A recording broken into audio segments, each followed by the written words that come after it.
Gerry Beckley of America shares what seed the Beach Boys planted earlier on in their career. I'm John Bowden from Rock History Music.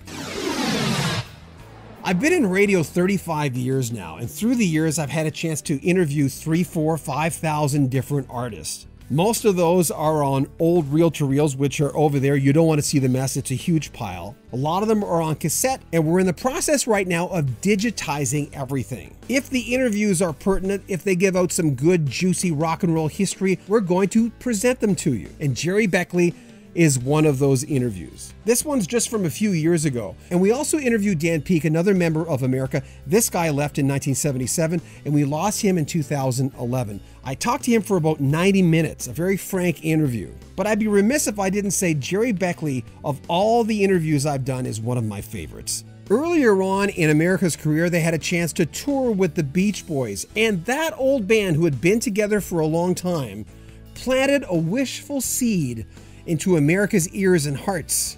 We had a little experience with this in our lengthy involvement with the Beach Boys. We worked and toured with the Beach Boys for years and years, and saw that when we were only a group of 3 or 4 years in duration, seeing a Beach Boys show where all the kids were singing along with their parents, and I thought, God, that's got to be pretty cool.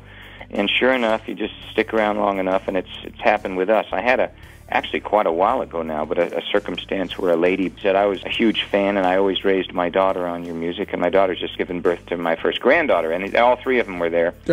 And it's really something that those kind of examples really mark time, but they mark it in a really great way. And again, that's just one of those flattering things that far out. Another interesting pairing for America was when Janet Jackson sampled a piece of Ventura Highway on her hit, Someone to Call My Lover. It reached number 3 on the charts when Ventura Highway, the original, only made it to number 8. Well, I shouldn't say only. That's pretty good. Ventura Highway, yeah, that was a neat thing. I mean, it was very, very flattering. We're huge fans of Janet. I think most people are, and she's really done a great job over the years, and advancing herself as an artist.